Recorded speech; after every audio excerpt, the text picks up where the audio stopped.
हम काफी समय से मार्वल सिनेमैटिक यूनिवर्स के रीसेट की बातें कर रहे थे और अब मार्वल स्टूडियोज के प्रेसिडेंट केविन फाइगी ने खुलकर इसके बारे में बात की है। उन्होंने एमसीयू के भविष्य पर रोशनी डाली है और कंफर्म किया है कि हम सच में एक रीसेट की ओर बढ़ रहे हैं।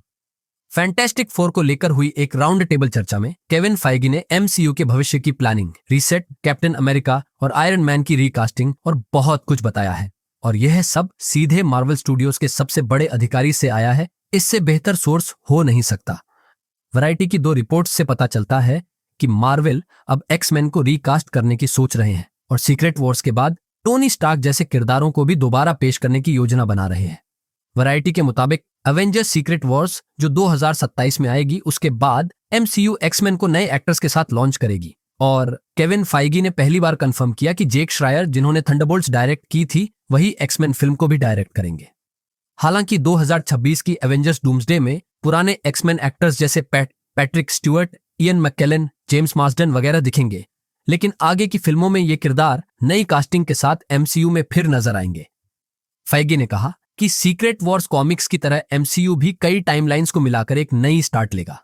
उन्होंने कहा कि जहां एंड गेम एक एंडिंग थी, सीक्रेट वॉर्स एक नई शुरुआत होगी।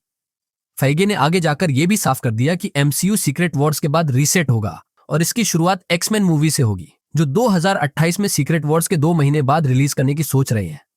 फाइगे ने यह भी बताया कि एक्समैन की कहानियां हमेशा उन युवाओं पर फोकस करती हैं जो खुद को अलग महसूस करते हैं। उन्होंने कहा कि यही म्यूटेंट की यूनिवर्सल स्टोरी है और यही फोकस होगा।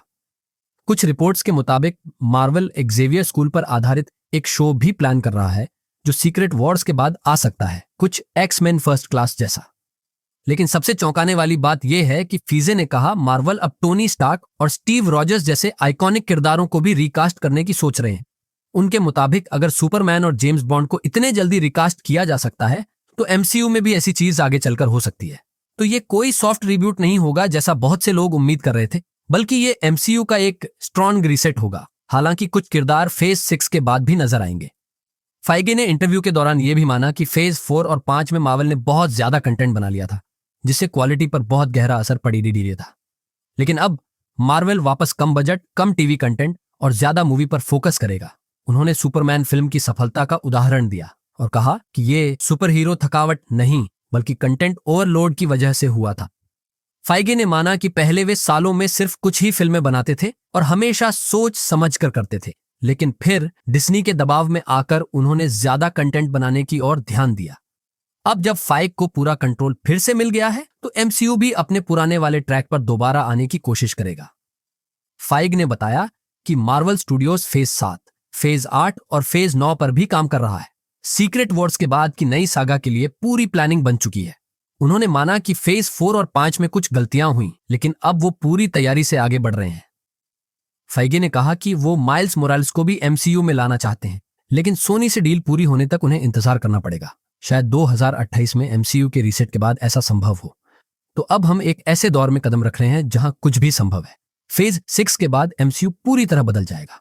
तो आपको क्या लगता है, क्या एमसीयू को रीसेट करना सही कदम है? क्या टोनी स्टार्क और स्टीव रॉजर्स को दोबारा कास्ट करना ठीक है? नीचे कमेंट में अपनी राय बताइए।